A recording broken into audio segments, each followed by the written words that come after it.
सो नमस्ते दोस्तों। स्वागत है आप सबका साइबर वर्स के नॉलेज शेयरिंग सेशन और पॉडकास्ट मंथन में। हम शूट कर रहे हैं मंथन का दूसरा एपिसोड। और मंथन में हम बात करते हैं साइबर दुनिया के उन टॉपिक्स के बारे में जो हमारे रोज के लाइफ को अफेक्ट करते हैं, लेकिन हमें पता भी नहीं होता। तो आज, और जैसा कि आपको पता है कि मंथन का मतलब होता है सोचना, समझना और सुरक्षित रहना। अब आप सोचिए, आप सुबह उठे, आपने कोई एप्लीकेशन फोन में इंस्टॉल किया, उसको कुछ परमिशंस दी, आप मॉल गए, मॉल में आपने कोई सर्वे फॉर्म फिल कर दिया गिफ्ट के लालच में, और शाम को ऑनलाइन शॉपिंग करी, वहां आपने काफी सारी डिटेल्स फिल कर दी, किसी भी इंस्टाग्राम पे रील देख के आपने उनको डिटेल्स प्रोवाइड कर दी। क्या आप ऐसा करते हैं? 2 दिन बाद पता चलता है कि आपका डेटा कहीं और है, किसी और के पास में, किसी लीक में आपका डेटा मिल रहा है। कब, कहाँ, कैसे ये डेटा गया, ये हम सोचते रहते हैं। पर आपको पता है आपके डेटा का गलत इस्तेमाल हो सकता है और आप ही के खिलाफ ये इस्तेमाल हो सकता है। सोचिए, कुछ केसेस में जहां लोगों ने सिर्फ अपना मोबाइल नंबर शेयर किया या कॉल पे कुछ बात करी और 2 दिन बाद उनके नाम पे लोन इशू हो गया। इस तरह के फ्रॉड का शिकार आप हो सकते, नहीं हो सकते हैं। डेटा हमारा बहुत ही क्रूशियल होता है, हम लाइटली शेयर करते हैं। हम सोचते हैं कि क्या है, अगर मैं शेयर कर भी दूंगा तो क्या होगा, मेरा डेटा है, कोई मेरे डेटा से क्या कर लेगा। लेकिन इसके हैवी कॉन्सिक्वेंस हो सकते हैं। तो सवाल यह है कि डेटा किसका होगा, क्या डेटा होता है, और किस डेटा के लिए, अगर आपका डेटा है तो उसका कंट्रोल किसके हाथ में होना चाहिए, और उसकी प्रोटेक्शन के लिए कौन जिम्मेदार है, सरकार या आप खुद। तो इस सवाल का जवाब हम आज के सेशन में देंगे। और इन सब के सवालों के जवाब देने के लिए हमारे आज के सेशन में एक्सपर्ट है, जिनका नाम साइबर इन्वेस्टिगेशन और साइबर कम्युनिटी में बहुत ही जाना माना नाम है, मिस्टर आरिफ अली खान, जिनका कोड नेम इट्स मी रिफ है। अगर आप इनके ब्लॉग्स मीडियम पे या फिर ब्लॉग स्पॉट पे इनको फॉलो करते हैं तो इट्स मी रिफ के नाम से ये जाने जाते हैं। और साइबर सिक्योरिटी, साइबर रिसर्च में बहुत लोकप्रिय नाम है। अभी डार्क वेब पे बहुत अच्छे रिसर्च ये कर रहे हैं, और क्रिप्टो करेंसी, स्मार्ट कॉन्ट्रैक्ट्स पे भी इन्होंने अभी रिसेंटली बहुत अच्छे ब्लॉग पोस्ट लिखे। तो आप मीडियम पे जाके वो ब्लॉग्स पढ़ सकते हैं, हम मीडियम का लिंक कमेंट्स में शेयर कर देंगे। तो सर का फोकस हमेशा रहा है कि टेक्नोलॉजी को सिर्फ चलाना नहीं है, उसे समझना भी है, उसके बारे में हमें पता होना चाहिए और लोगों को समझाना भी है, उसे सही डायरेक्शन में यूज करना है। सर फिशिंग टेकडाउन्स के लिए भी बहुत ही रिस्पॉन्सिबल है। नेटक्राफ्ट कम्युनिटी में एक जाना माना नाम है, फिश टैंक पे इनके रिपोजिटरीज हैं, आप देख सकते हैं। सो आरिफ सर, वेलकम टू मंथन। बहुत खुशी हुई आपने यहाँ आना स्वीकार किया आज। Thank you, Nitin. It's great to see awareness being taken seriously.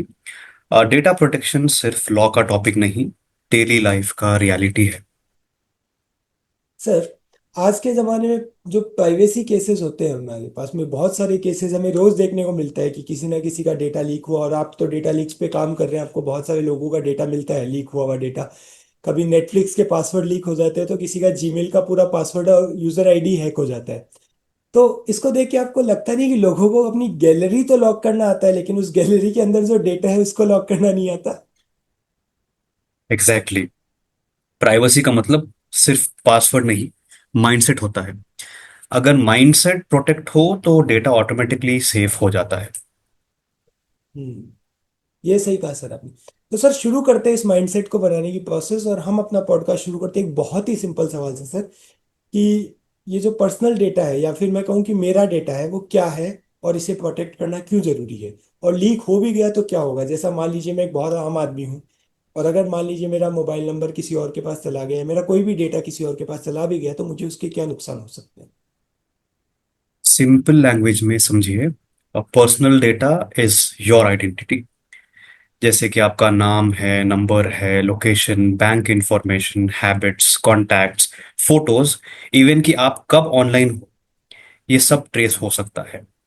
इसी से टारगेटेड फ्रॉड जैसे आइडेंटिटी थेफ्ट है, लोन स्कैम्स है, सोशल इंजीनियरिंग जैसी चीजें होती हैं।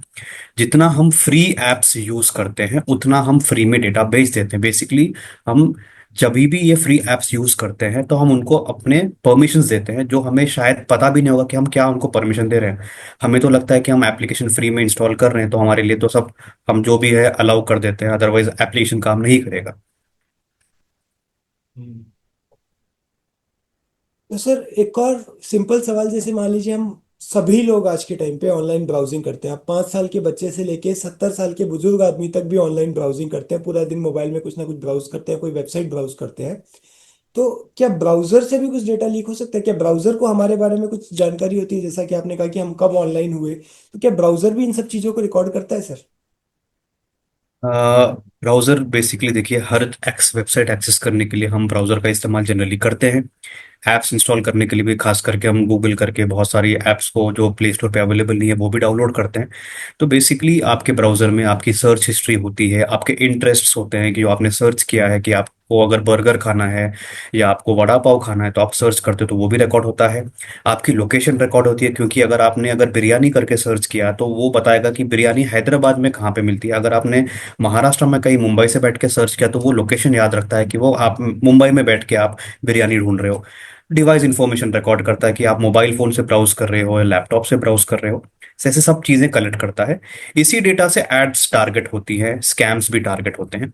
तो बेसिक रूल्स ये आपको याद रखना चाहिए कि स्ट्रॉन्ग प्राइवेसी सेटिंग्स को हम इम्प्लीमेंट करें या इन्फोर्स करें। थर्ड पार्टी कुकीज को ब्लॉक करें। जब भी वेबसाइट पे आप जाते हो तो वहां पे ऑप्शन आता है एक्सेप्ट ऑल कुकीज, रिजेक्ट करके आप जनरली चूज कीजिएगा reject cookies. Incognito mode use कीजिएगा, अदरवाइज आपके कंप्यूटर पे आपने जो किया होगा वो सबको पता चलेगा कि आपने रिसेंटली कौन सी वेबसाइट एक्सेस की है। तो उसमें आप इन प्राइवेट विंडो या इनकॉग्निटो मोड का इस्तेमाल आप कर सकते हो। उसके अलावा you can prefer using HTTPS websites, जिसमें आप इंश्योर कर सकते हो कि जो भी आप डेटा एंटर कर रहे हो उस वेबसाइट में वो डेटा कोई और देख ना पाए, एटलीस्ट इन ट्रांजिट। उसके अलावा अननोन पॉपअप्स जो आते हैं, जैसे आपने कोई वेबसाइट पे आप गए हो, सडनली वहां पे एक पॉपअप आता है कि ये एप्लीकेशन फ्री में डाउनलोड कर लो, तो उससे आप बचें, उससे दूर रहें। Okay, great sir. मतलब ब्राउजर को सिर्फ उतना ही बताओ जितना हम चाहते हैं, बाकी बिल्कुल सब चीजें हमें ब्लॉक कर देनी चाहिए। राइट, अनवांटेड एक्टिविटीज जो ब्राउजर हमारी बिना नॉलेज के कलेक्ट कर रहा है वो सब हमें ब्लॉक करना चाहिए। राइट, बिल्कुल ग्रेट सर।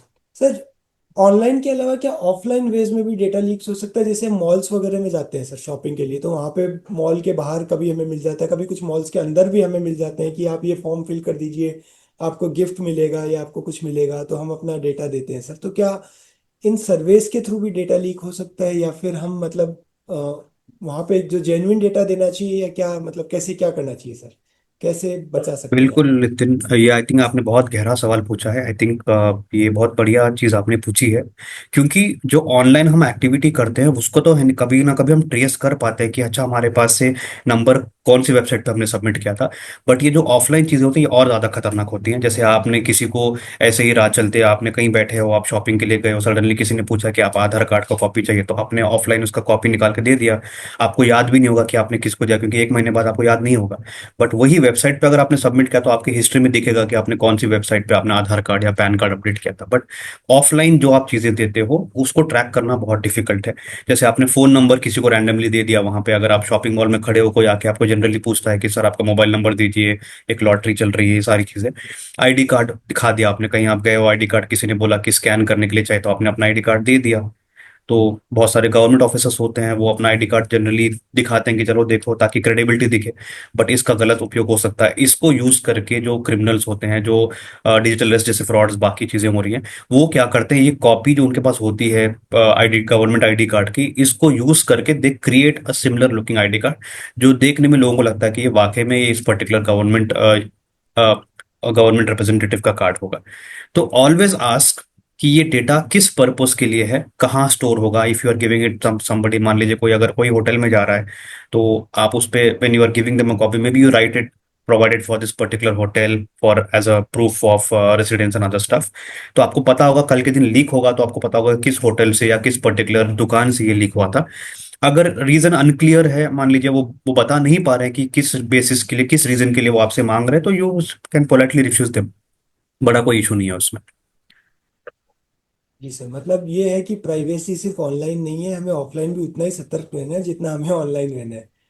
राइट, माइंडसेट पूरा जैसा आपने बोला कि हमें माइंडसेट बनाना पड़ेगा, तो privacy is a mindset.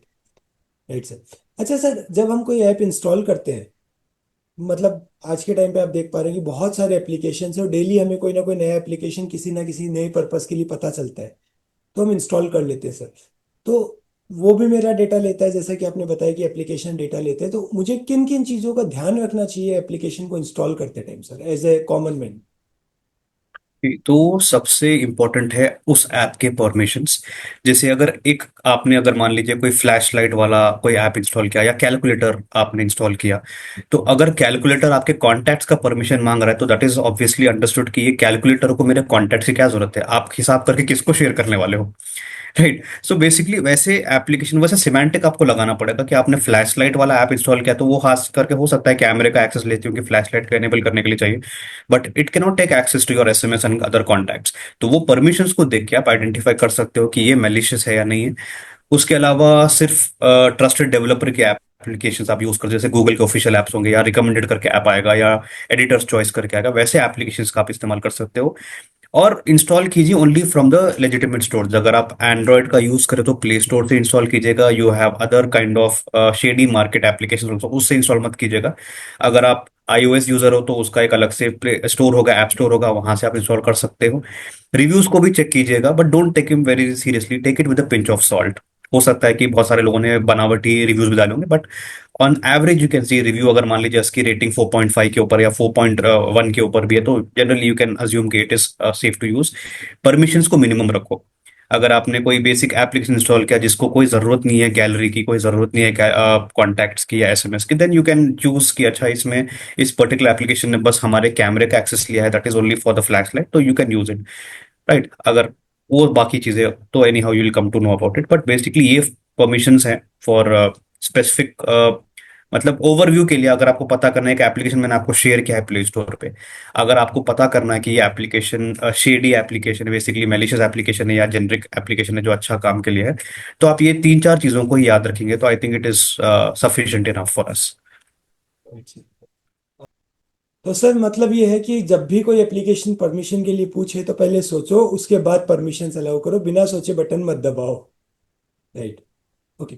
Sir क्या यूजर्स चेक कर सकते हैं कि उनका कोई डेटा जो है, पर्सनल डेटा है, लीक हुआ है या नहीं हुआ? जैसे मान लीजिए मैंने जोमेटो पे अकाउंट बनाया और मुझे पता चला कि जोमेटो का डेटा लीक हुआ है, तो उस डेटा लीक में क्या मेरा डेटा लीक हुआ है या नहीं हुआ है? या कोई भी और एप्लीकेशन सर्विस प्रोवाइडर का डेटा लीक होता है जो लेजिटिमेट सर्विस प्रोवाइडर सबने लिया, तो उस डेटा लीक में मेरा भी पर्सनल डेटा लीक हुआ है या नहीं हुआ है?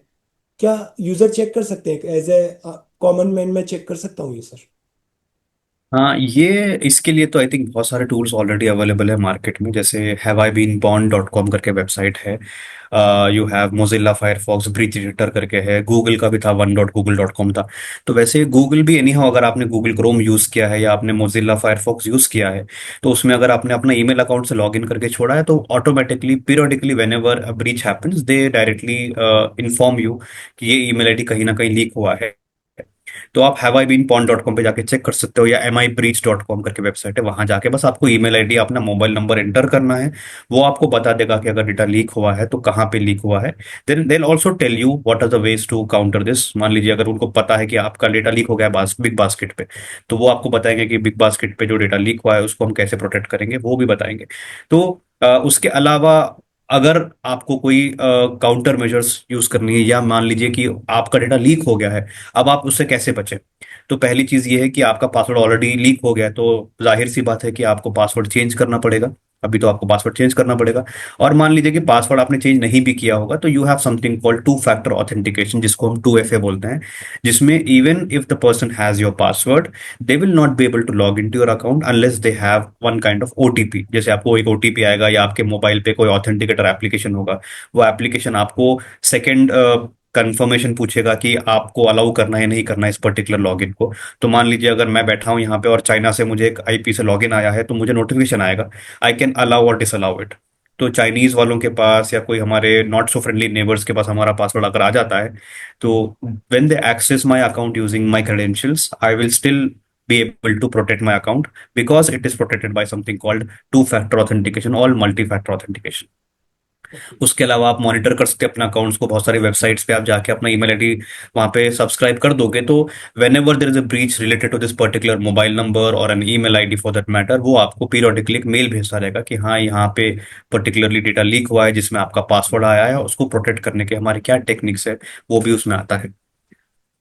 Great sir. तो सर जब हम डेटा लॉस की बात कर रहे हैं तो एक जो सबसे बड़ा कॉज है डेटा लॉस का, जैसे बेसिकली सबके पास आज के टाइम पे मोबाइल फोन है सर, और ये मोबाइल फ्रिक्वेंटली खो भी जाते हैं सर। तो मान लीजिए मेरा मोबाइल खो गया, तो मोबाइल में तो मेरा बहुत सारा डेटा है सर। तो उस केस में मैं क्या कर सकता हूँ सर? अगर मेरा मोबाइल खो जाए तो मुझे क्या करना चाहिए? What should be the steps I should follow sir?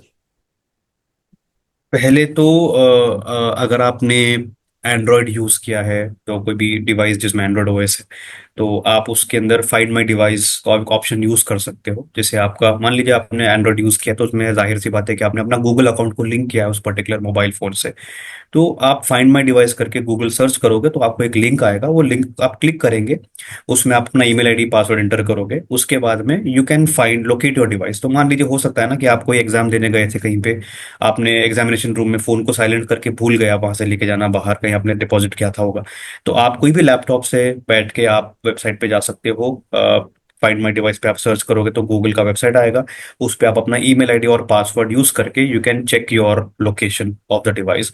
और आपको रिंग भी कर सकते हो, you can ring the device. अगर मान लीजिए आपने गलती से साइलेंट पे रखा है तो फोन करेंगे तो भी किसी को पता नहीं चलेगा। तो इसमें you have an option to make sound, तो वो एक बहुत सारी लाउड नॉइज बनाएगा, तो आपको पता चलेगा कि आपका फोन कहाँ पे है। सेकेंड चीज है कि मान लीजिए अगर वाकई में फोन गुम गया है, मतलब किसी ने चोरी किया है, तो you have an option to perform something called remote lock and erase, ताकि अगर आपका फोन चोरी हो भी गया है तो द क्रिमिनल्स और anybody else with bad intentions can not take your data out of it. उसमें से डेटा उनको समझ में आएगा कि आपके फोन का डेटा जो भी है वो रिकवर नहीं कर पाएंगे। उससे इंपॉर्टेंट पार्ट है सिम ब्लॉकिंग। अगर आप सिम ब्लॉक करना है तो आप जाके, आपको पहले तो कोई भी सर्विस प्रोवाइडर के पास जा सकते हो, जाके उनको बोल सकते हो कि आपका फोन चोरी हो गया है या गुम गया है, तो आप उसका सिम ब्लॉक कर सकते हो। अदरवाइज क्या होगा, this can be used to leverage into something else called UPI based frauds. तो कोई भी एक नया सिम वो आपका सिम यूज करके आपके यूपीआई से जो भी पैसे ट्रांसफर करना है कर सकता है। और बैंकिंग एप्लीकेशन से आप लॉग आउट कीजिएगा, जो भी वेबसाइट्स पे आप ऑलरेडी ऐप बेस्ड लॉगिन हो उसको आप लॉग आउट कर दीजिएगा। अदरवाइज फिर आपके वो पैसे, एक यूपीआई से तो 1 लाख का ट्रांजेक्शन होता है, बट बैंक से फिर आप 4-5 लाख भी कर सकते हो, तो उसको आप ब्लॉक कर सकते हो। और other part is you have suppose to report it immediately. Okay. तो और हाँ, संचार साथी जैसे एक टूल्स है जिसका आप इस्तेमाल कर सकते हैं, इसमें आपने आईएमईआई ब्लॉकिंग कर सकते हो। मान लीजिए आपका फोन आज चोरी हो गया है, हो सकता है कि ये फोन आपका कल के दिन कोई एंटी नेशनल एलिमेंट्स होंगे या एक्सट्रीमिस्ट आइडेंटिटीज होंगी, वो कुछ अगेंस्ट द कंट्री कुछ प्लान करे होंगे, तो वो फोन इस्तेमाल करके वो कुछ भी कर सकते हैं। तो कल के दिन आप प्रॉब्लम में आ सकते हो, इसलिए it is recommended, it is a suggestion that you can use the Sanchar Saathi portal. वहां जाके आप अपना आईएमईआई को ब्लॉक करवा सकते हो, ताकि कल के दिन अगर वो फोन मिसयूज होने की चांसेस कम है, क्योंकि वो फोन पे कोई और सिम इंडिया में काम नहीं करेगा। Once you are reporting it to the Sanchar Saathi portal, that phone will be blacklisted and वो फोन पे कोई भी सिम इंडिया में काम नहीं करेगा। ये बहुत अच्छी और जानकारी है डिवाइस सर। खोने से ज्यादा है आपका डेटा खो जाना, क्योंकि डिवाइस तो फिर भी आपको मिल जाएगा बाद में, बट डेटा आपका गया तो बहुत बड़ी प्रॉब्लम हो सकती है। जी जी सर, बिल्कुल सही कहा। ये बहुत ही जबरदस्त जानकारी आपने दी हमारे व्यूअर्स के लिए, ये बहुत इंपॉर्टेंट पॉइंट था सर। तो प्रिवेंशन पहले, पैनिक बाद में करना है हमें। अगर फोन खो जाता है तो फोन नया आ सकता है, डेटा अगर क्लाउड पे है तो क्लाउड से हमें वापस मिल सकता है, लेकिन प्रिवेंशन जरूरी है कि उसका मिसयूज ना हो।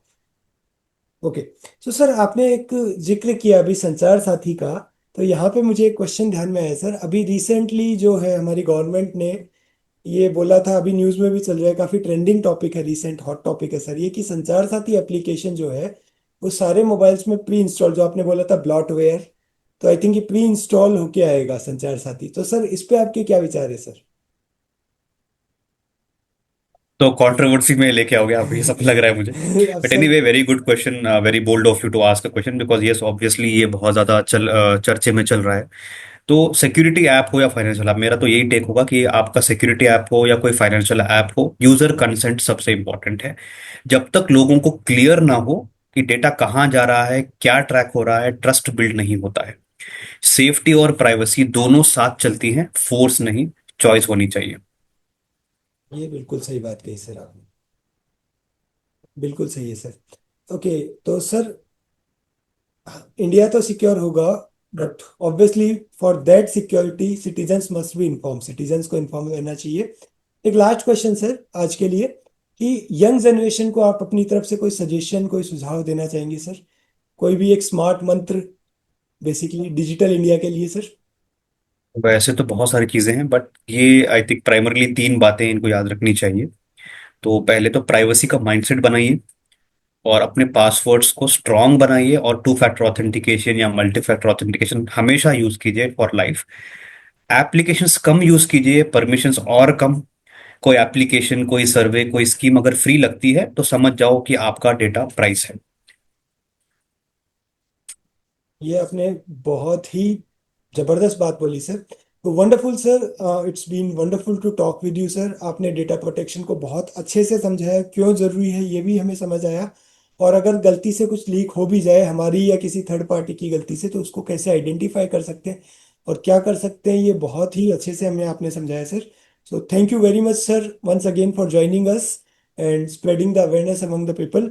हम आपको दोबारा हमारे मंच पर देखना चाहेंगे सर। तो जब भी आप को थोड़ा सा भी कुछ भी नए टॉपिक पे आपको बात करनी हो, आप जस्ट हमें बताइए कि हमें इस टॉपिक पे बात करनी, we would be very happy to have a conversation with you sir. Thank you so much sir for coming and giving your valuable time for us sir. Thank you so much.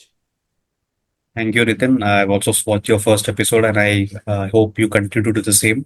बहुत अच्छा लगा मुझे, आपने पहला जो guest आपने बुलाया था, आई थिंक मिस प्रिया को आपने बुलाया था।